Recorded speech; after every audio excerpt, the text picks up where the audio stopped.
On-Screen Manitoba is an innovative membership-driven association that leads, builds, and represents the Manitoba screen-based industry.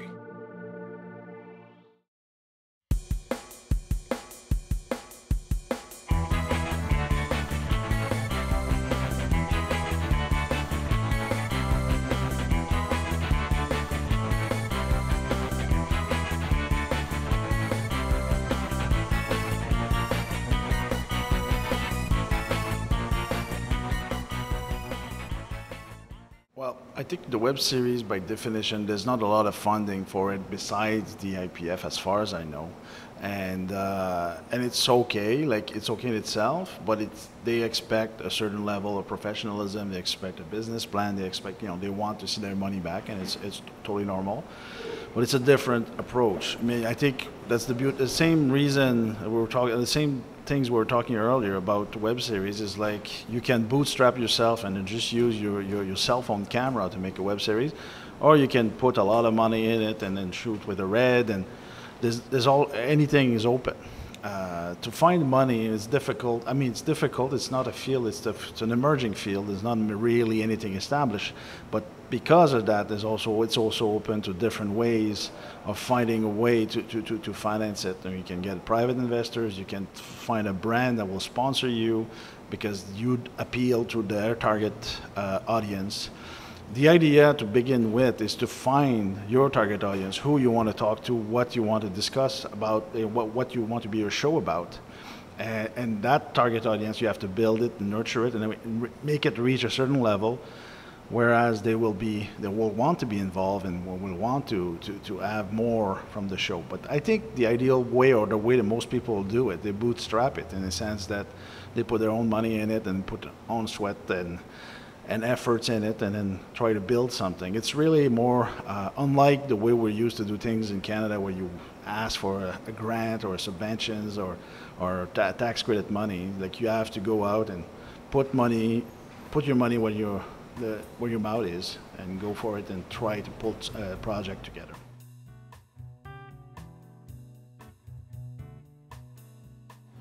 It's definitely possible. It depends on your plan. It depends also on the audience you're reaching. I mean, we're making money with our show, but we thought about it for a whole year before we even started. We had a plan to monetize it many different ways, even if our original plan didn't work. So you have to look at, like, for example, if you don't know, my background is in production, film production for DVD. So we were doing an action show about superheroes. So we thought, okay, if the web series doesn't pan out, we can always package it and sell it back to our sales agents worldwide. We also had the ideas to do merchandising and then do it, like, since we're doing superheroes, also we thought about making comic books and all that stuff.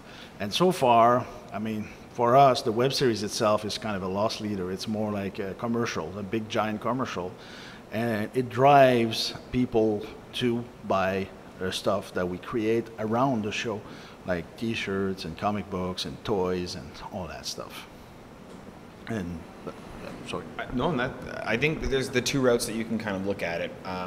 You can look at it from the kind of traditional television production model, where there are agencies that are provincial funding agencies or federal funding agencies or programs like the Independent Production Fund, where you can go and make your application and compete on a large scale for funding, and then you're responsible for, in various different ways, returning that investment to those companies or not, depending on what kind of funding you're getting there, which is very typical to the TV industry. But the amount of money that you're asking for is not anywhere near the scale that you would be looking at for the TV industry. So it really creates a different system entirely. And then the other way to look at it is more from what I would say is the classic American perspective, where you're either approaching a digital studio, like an established channel or a brand, and you're trying to pitch your show there and get some dollars to make your show that way, or you're doing what's going on here and you're creating it all yourself and you're creating a business model.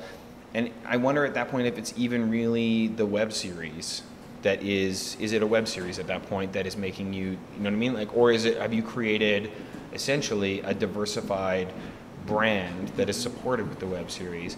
And that's sort of a gray, ambiguous area, but I think that that is a valid path to monetizing something. So you're not necessarily monetizing the web series, you're monetizing the ancillary products that surround it with the web series right? So I don't know, is it even fair to say that you're making money off the web series? I don't know, you're making money off of the stuff that surrounds the web series that the web series supports, but in the same breath, they're so interrelated that if there was no web series, they would not make any money. There you go. There you go. So it's kind of that way. It's a bit like Hasbro in the 80s when they did G.I. Joe. They lost a lot of money doing an animation series that was playing every evenings for as soon as the kid came out of school, but they sold tons of toys based out of it. So it was a big, giant commercial. And when you make a commercial, do you make any money from the commercial? No, you don't. It's advertising. So that's how I see it. I think that may work for some web series as well, and not others. I mean, if you've got a project that is like an intense drama, that that model may not apply. You may not necessarily be able to sell comic books or action figures if your target audience is 40-year-old women who are interested in this emotional tale that you're looking at, as opposed to something where you're accessing a group of people who are really keen on superheroes and all of the ancillary merchandising that comes around it. It comes down to knowing your audience, essentially, and deciding what the best path to monetizing your series in that audience might be. So if you're targeting single moms with your series, then that might be an excellent branding opportunity, because it turns out single moms are responsible for an exorbitant amount of web traffic during the daytime hours, and there is a huge audience there that's a monetizable, brandable audience for Johnson & Johnson or Procter & Gamble. So it just comes down to knowing who you're marketing to and what the potential is there, and by creating your business plan, you can really get a good sense of that ahead of time. For example, your single mom example, for example, you could partner up with a bunch of companies that can offer discounts and stuff like that. They will pay you for your exposure that you have, and then you can offer discounts and special retail thing that's only available for these people that watch your show. So basically, you're selling eyeballs in a sense. And I think it's also another avenue that's possible. I mean, that's the beauty about it. If you can be as creative with your show as you are with your merchandising or with your basically financial model, I think you will have a tremendous success. But it is important to know right away that you're not talking about the same scale as television. Oh, for sure. That's it. You're not going to get $350,000 to $600,000 or $800,000 to make an episode of anything. Yeah. You're talking about that is the highest of ends for an entire season of production, as well as distribution in the web series world. So it is not necessarily a medium for established producers to dive into and to supplement their revenue stream. It really is a medium, in my opinion, that suits people who are creative, they're innovators, and they are a jack of all trades who can manage a lot of the production on their own. And it's a place for people who are hungry and entrepreneurial, and those are the people who are going to probably survive the best in the web series world. That's right. Yeah. If your primary goal, I'll take this, I guess. If your number one primary goal is making money, then you probably shouldn't go into web series, because not that you can't make money, you can actually make a very comfortable living. But it takes time, and you have to build. It's like any small business. You go out, you buy a lawnmower, you start mowing people's lawns, and 5 years later, you run a crew of landscapers, and you're making a comfortable living. Whenever people ask me about money, and it's surprisingly the first thing people ask, because if I say to someone, "Oh, well, I want to make a movie," no one ever says, "Well, how are you going to make money?" They don't. I've never been asked that. But when I say I'm going to make web series, the first question is, who's going to pay for it, and how are you going to make money? And I always say it's like when you want to be a novelist, no one pays you to write your first book.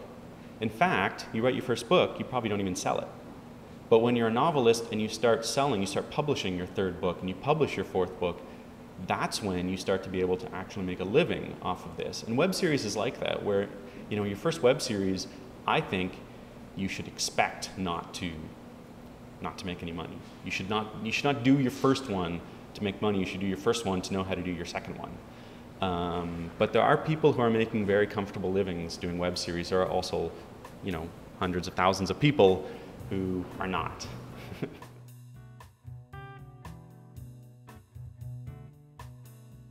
Well, for me, right now, anyone can pick up essentially their phone and make a web series and compete at exactly the same level as Bryan Singer, who just released a web series, or Jerry Seinfeld, who just released a web series. Like, the playing field is essentially the same, except for they might have more money to sink into marketing.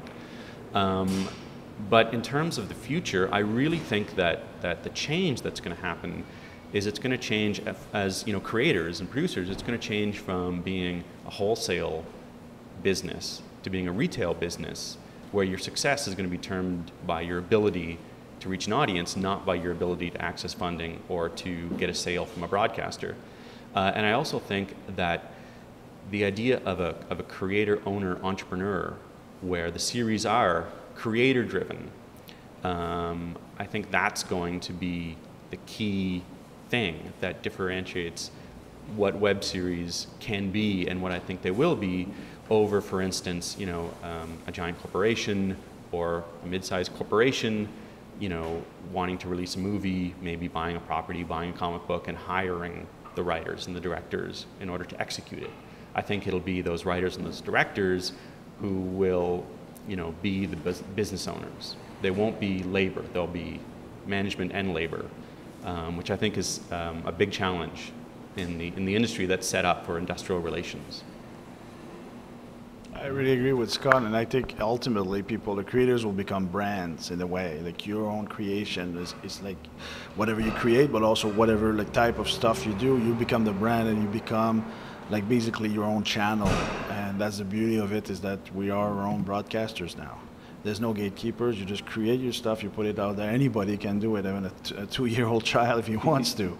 So that's the beauty of it, is democratization of a medium that used to be reserved to an elite or people who had a lot of money. And I think they just opened up a whole new world of creation. The problem we'll face will be curation, because it's already like that even on YouTube. There's a lot of, excuse the expression, crap out there.